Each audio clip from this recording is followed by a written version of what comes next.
Welcome to Life Stories, where we share the profound and transformative experiences that shape our lives. Today, we bring you a story about love, betrayal, and personal growth. It's about a mother who watches her daughter navigate the challenges of a toxic relationship, only to find strength and independence through her own journey. This is a story of realizing one's worth, setting boundaries, and finding true peace. Don't forget to subscribe to our channel and join us as we start today's life story, one that will inspire you to embrace your own power and never settle for less than you deserve. I thought that giving my daughter Madison a house as a wedding gift was the most meaningful thing I could do for her. After all, I had seen my daughter grow into a strong, independent woman, and I wanted to ensure her future would be one of happiness and security. When she met Brandon, I wasn't initially sure about him. But Madison was in love, deeply, unconditionally, and that kind of love often blurs the lines of rational thinking. Still, I wanted to support her, to see her marriage thrive. So, Thomas, my husband, and I decided to gift them a beautiful home in the suburbs of Boston. Fully renovated, designed with care and attention to detail. I imagined their life there would be filled with joy, quiet moments, and the building of a family. But, from the very moment they arrived at the house, I knew something was wrong. Brandon's family had a different agenda. Before Madison and Brandon even had a chance to celebrate their wedding, Brandon's parents, along with his brother and his wife, showed up at the doorstep. I never expected it, but there they were, like they were walking into their own home, as though they had every right to be there. As soon as they crossed the threshold, it was clear this was not going to be a simple visit. It was an invasion. "Well, we'll take the master bedroom," Brandon's mother declared. "Madison can handle the chores, that's what wives do." I stood there, frozen in disbelief, the words hanging heavy in the air. The nerve. I had just spent hundreds of thousands of dollars to ensure this house was a gift, a foundation for a new life. Yet, here they were, walking through the door as if they owned the place. Madison had been quiet throughout the exchange, and I could see the discomfort etched on her face. She had been raised to be polite, to give others the benefit of the doubt, but even she could feel the disrespect in the air. I had always raised my daughter to be strong, capable, and independent, but now I was watching her stand in her own home, utterly unsure of how to react. How could Brandon's family be so presumptuous? We had just finished overseeing the renovations, a process I had been deeply invested in. Every detail, from the custom designs to the hand-picked finishes, was chosen with love. Yet, instead of appreciating it, Brandon's mother found something to criticize. The neighborhood was too quiet, she complained. The houses were like prisons, she said, all shut up tight. The front gate looked too much like a fortress. I couldn't hold back my anger anymore. Brandon's family had no respect for the effort we put into this home. No sense of gratitude, just demands and judgments. Yet, Brandon stood there, silent as always, his head down, unwilling to say anything against his parents. It was as if he couldn't see what was happening. Madison tried to be the peacemaker, offering suggestions about local community events, trying to lighten the mood. But nothing worked. Every word from his parents was another strike. His mother turned to Madison, saying with a laugh, "You'll be responsible for making sure we're comfortable. Don't get any ideas about slacking off just because you're the bride." My heart ached for Madison. She stood there, her hands trembling at her sides, her breath coming in sharp, controlled bursts. I could see the tears threatening to fall, but she held them back, her face hardening with each insult. At that moment, something snapped in me. I couldn't let this continue. I had to say something. Not just for myself, but for my daughter. She had to learn how to stand up for herself, even if it meant confronting the very people she had once hoped would become family. I turned to Brandon, whose head was lowered, his shoulders slumped. "Brandon," I said sharply, "your family is crossing a line here. This house, this life, is not for them to take over. If you don't stand up for your fiancée now, you will lose her. You'll lose everything." His eyes barely met mine. He was like a puppet on strings, controlled by his parents. too afraid to assert himself. And then, just as I thought things couldn't get worse, his father's voice boomed from the master bedroom. "This room is perfect," Brandon's father said, lounging on the brand new bed like he was a guest in a hotel. He took a drag from his cigarette, leaving a mark on the polished wood nightstand. I couldn't believe it. My daughter's wedding house, a gift from us, was now being treated like a hotel for his family's comfort, with no regard for the sacrifices we had made. And Brandon? He said nothing, not a single word of protest. It was clear to me then, he wasn't the man I had hoped he would be for my daughter. The tension was palpable, thickening the air between us. It was in that moment, in that suffocating silence, that I realized something. This wasn't just a clash of families. This was a battle for respect, for dignity, and for boundaries. I had to teach Madison that her worth was not defined by anyone else, not by Brandon, not by his family. And if she didn't learn to set boundaries now, she would spend the rest of her life trying to please people who would never appreciate her. She took a deep breath, her voice calm but unwavering. "This house was a gift from my parents. It is not a boarding house for your entire family. You have crossed a line, and I won't stand for it anymore."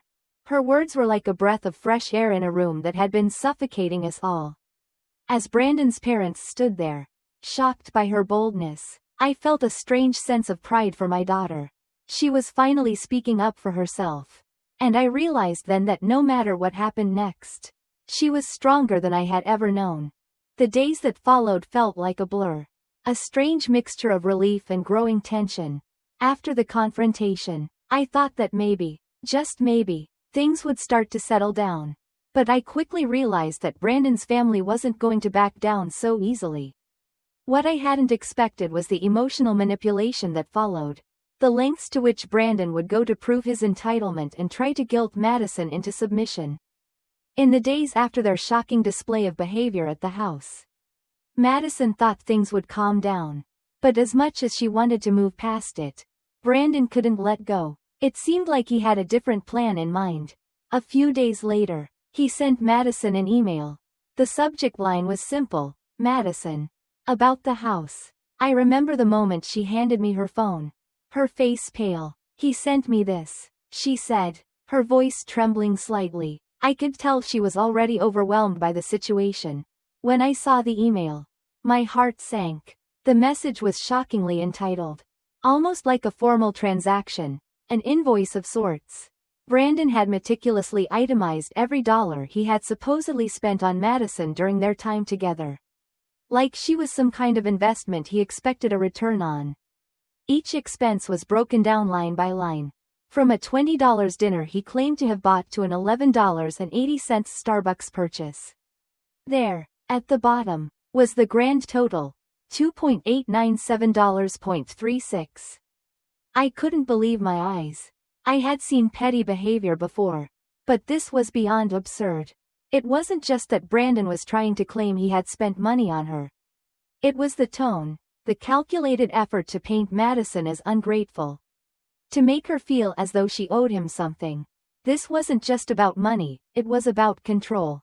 He was trying to manipulate her into feeling indebted to him, and in turn, making her feel guilty for walking away from him.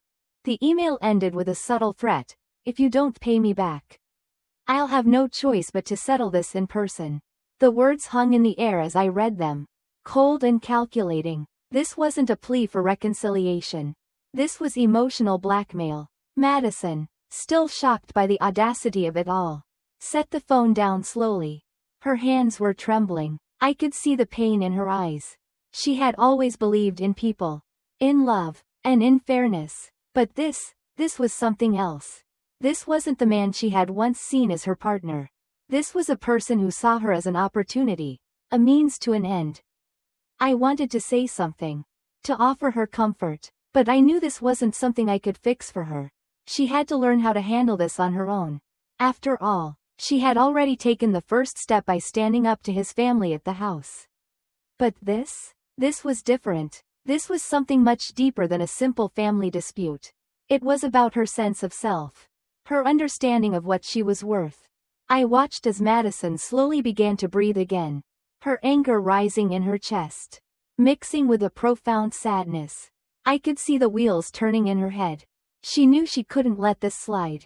But she was also struggling to come to terms with the fact that the man she had once loved was now trying to reduce their entire relationship to a financial transaction. That evening, after a long silence, Madison did something I hadn't expected. She took the checkbook and wrote out a check for the exact amount Brandon had demanded. $3,000. She handed it to me without a word. And I understood. She wasn't paying him because she owed him anything. She was paying him to shut the door on this chapter of her life. To end the manipulation, the guilt, the shame. As much as I hated the idea, I knew that in some twisted way, this was her way of taking back control. She wasn't going to let him use her kindness against her anymore. She wasn't going to let him twist her into something she wasn't. The check was a final statement, a symbolic payment for all the emotional debt he had tried to impose on her. But even as she handed me the check, I could see the glimmer of realization in her eyes. This wasn't just about money. It was about something far more profound. She was no longer the girl who would do anything to make a relationship work. She was learning the hard way that true love wasn't about giving everything you had to someone who wouldn't even offer you respect in return. Madison had started to understand something essential. True peace didn't come from sacrificing yourself for someone else's happiness. It came from knowing your own worth and not settling for anything less than the respect and love you deserved. After that, things began to change for Madison in ways I hadn't anticipated. She had finally closed the door on her relationship with Brandon. But the emotional toll of those months spent in his web was not easily shaken off. I watched her as she went through the motions of daily life, trying to find her way. It wasn't an immediate process. The scars of that toxic relationship lingered, but something within her had shifted. In the weeks that followed, she seemed to reclaim herself slowly, piece by piece. At work, I noticed her taking on more responsibility, handling difficult tasks with a kind of quiet confidence I hadn't seen in her before. There was a new fire in her. She was no longer the girl who second-guessed herself at every turn, who constantly made excuses for others' behavior. She was someone who understood the value of her own time, her own efforts. One afternoon, after a particularly grueling meeting, she walked into the living room where Thomas and I were sitting. Her face was flushed, but there was a spark in her eyes. "I did it," she said, her voice steady but with a hint of disbelief. "I was asked to represent the company at the regional business conference next month. I'll be presenting to industry leaders." My heart swelled with pride. This was the Madison I had always known she could be. Someone who didn't shy away from challenges but met them head-on. I could see it now. She was finally embracing her potential. No longer allowing herself to be defined by someone else's narrative. She had stopped worrying about making others comfortable, about fitting into a mold that wasn't hers to begin with. That conference was a turning point for her. Standing at the podium, she commanded the room with a grace and precision that took me by surprise. I had seen her grow in the last few months, but seeing her confidently present her ideas, engaging with executives and investors, was a moment of profound realization. She was no longer just my daughter. She was a force to be reckoned with in her own right. After the conference, things only got better. Madison's professional life flourished, and with it, her sense of self. She was recognized for her contributions, offered more opportunities, and her reputation within the company grew. But it wasn't just her career that had blossomed. Her sense of independence, her ability to stand firm in her own beliefs, was something that started to reflect in all areas of her life. I could see the peace slowly settling in her heart. And for the first time in a long while, I saw her looking at herself in the mirror not with doubt, but with a quiet pride. She wasn't looking for validation from anyone. She had learned that self-worth didn't come from someone else's approval, but from knowing you were enough on your own. In the months following, she found herself in a different place emotionally. Her relationship with James Carter, a colleague she met at a networking event, was an unexpected but gentle turn in her life. James was kind, thoughtful, and had a grounded sense of self, everything Brandon was not. It was the first time in a long time that I saw Madison truly smile without hesitation. But this time, it was different. She wasn't depending on him to fill a void in her life. She was simply enjoying his company, letting their connection grow naturally, without the weight of insecurity or expectations. She had reached a place where love wasn't about finding someone to complete her. It was about finding someone who would complement her life, who would respect her independence, her ambitions, and who wouldn't try to control or manipulate her. She had learned, in the hardest way, that love should lift you up, not weigh you down. The Madison who had once been shy, hesitant, and willing to sacrifice her needs for the sake of a relationship was gone. In her place was a woman who knew her worth, who understood that true love could only thrive in a partnership of equals, built on trust, respect, and mutual growth. And as her mother, watching her flourish in every sense, I couldn't have been prouder. It wasn't just about moving on from Brandon. It was about Madison discovering her own voice, her own strength, and her own capacity for happiness, without needing anyone else to define it. And in that, she had truly found herself. As time passed, Madison continued to blossom into the woman she was always meant to be. Her career flourished, her heart healed, and she became the person she had always been underneath the layers of doubt and insecurity.